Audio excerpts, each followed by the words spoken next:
Tonight, find out what steps Troy University is taking to make the campus safer. Plus, young local talent is showcased at the Johnson Center for the Arts. Stay tuned. TrojanVision Nightly News starts now. From the high-definition digital production center on the Troy campus, with news from Troy University locations around the world, this is Troy TrojanVision Nightly News. Hello and welcome to Troy TrojanVision Nightly News for April 6, 2012. I'm Christina Cook. And I'm Danielle Percival. Thank you for joining us this evening. Recent incidents in the Troy community have raised concerns among students about safety. However, those concerns are not just limited to the student body. As Tiffany Lester tells us, university administrators are doing what they can to ensure a safe environment for students. Safety has become a big concern for the Troy University campus.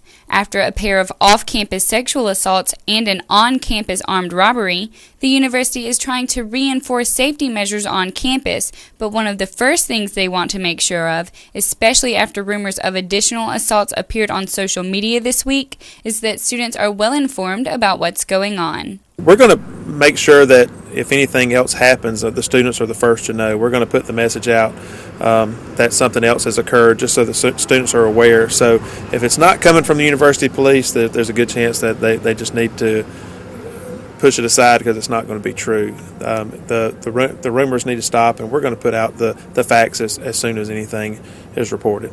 And for students with concerns over the availability of information on incidents, McCall says that getting such information to the students in a timely manner is priority. We're being very forthright and public with all the information that we receive. That's the last thing we want to do is try to hide that there's more crime happening on campus. There's absolutely none happening right now, and so we don't want to hide the fact that something has happened, because then it puts students at risk, and that's the last thing we want to do is put another student at risk. Due to the incidents, Troy University has upped security, including adding temporary lighting such as this to illuminate some of the darker areas on campus. We've worked with EMA and a lot of our local county area EMAs, and we've gone and got temporary lighting and put those up. We spent 2 days going and getting temporary lights to put up around campus, and we've got extra lights now on Sorority Hill. We got them in the Shack Quad. We got extra lights over at the Clements parking lot, and we put some in Wallace Hall and as well around those buildings. And so we're doing everything we can to try to make the students feel safe and to make them safer walking around campus. Tiffany Lester, Troy TrojanVision News.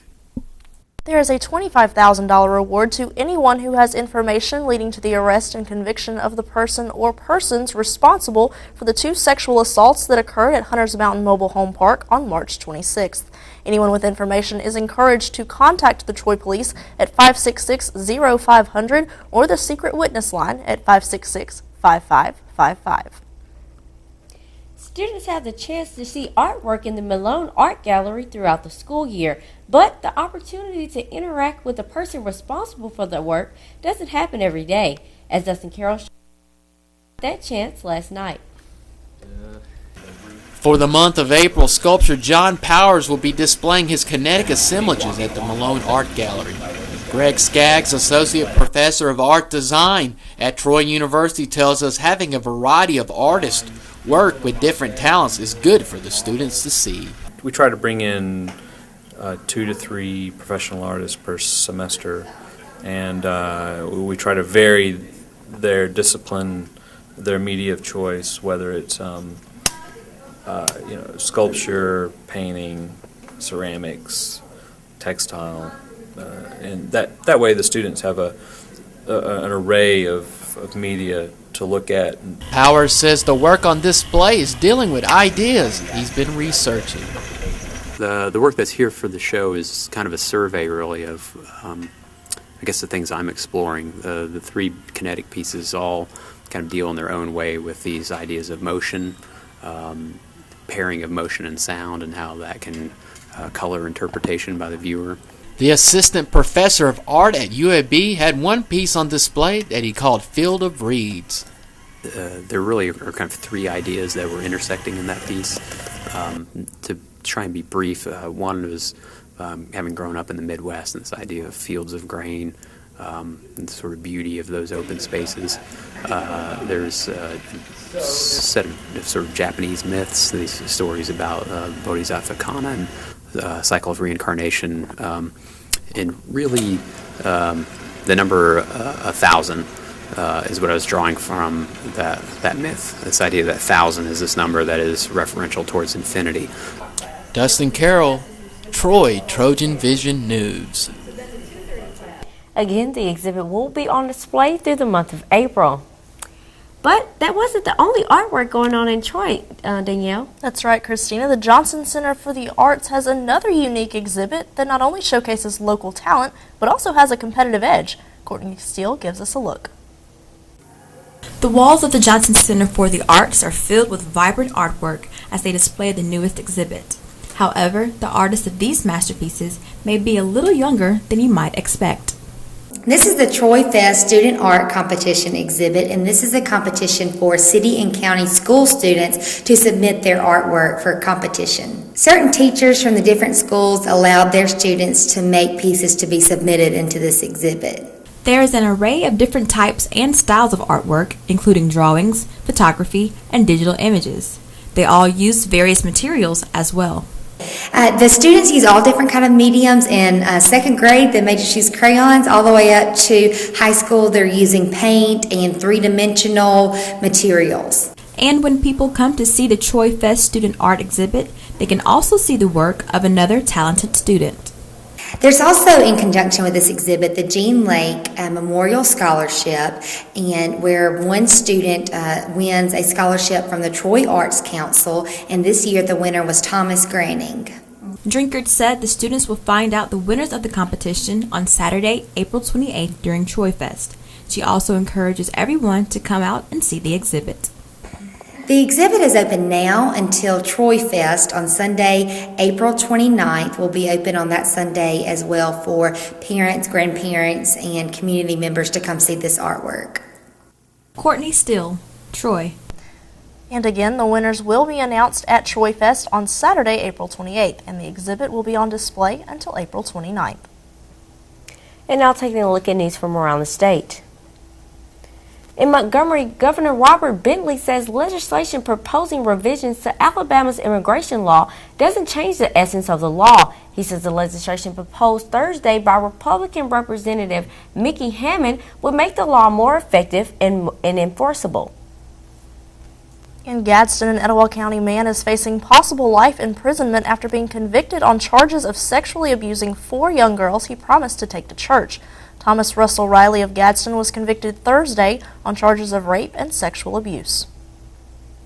Also in Montgomery, the Alabama Senate has passed legislation requiring people laid off from their jobs to wait 1 week before drawing unemployment benefits from the state.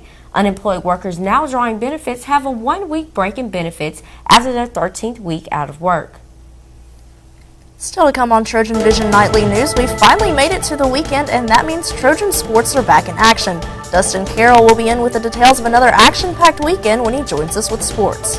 But first, new unemployment numbers are out. Find out what they could mean heading into the 2012 election. We'll have that story after the break. I'm Tara Mergener at the White House. Coming up, why the latest employment numbers could be a setback for President Obama's re-election campaign. Time was, kids did what came naturally, spending free time running through the grass, exploring streams. But times have changed. Today's indoor kids spend more than 7 hours in front of electronic media. That's why National Wildlife Federation created the Be Out There movement. Outdoor play improves kids' health, body, mind, and spirit. It helps them stay fit, enhances creativity, and could even make them better students. There's a reason they call it the Great Outdoors. Learn more at beouthere.org. If you can learn one thing in life, especially if you go into business, it's how to communicate and how to work with others. And I do think Troy taught me that. Troy reaches out to people who they see their commitment to public service. Troy just attracts students that want to give back to the community, that want to give back all across the world. We want to educate the mind to think, the heart to feel, the body to act. We want to enable our students to go out into this world and make a difference. Troy University, in class, online, within reach. Troy.edu. From the high-definition digital production studios of Troy University, you're watching the award-winning TrojanVision Nightly News. Now for a look at what's happening across the nation and around the world, we go to Christina Cook at the Global News Desk. Christina? Thanks, Danielle. The new unemployment numbers out today show job growth is slowing and more people have stopped looking for work. It's news that could be a setback for President Obama as he fights for re-election. Tara Mergener reports from the White House. Employers added 120,000 new jobs last month, a sharp drop from the pace of growth the country's seen so far this year. The unemployment rate dropped to 8.2%, but that's only because fewer people are searching for jobs. Bob Jadov is one of them. He was laid off from his job at an architecture firm in 2009. Initially,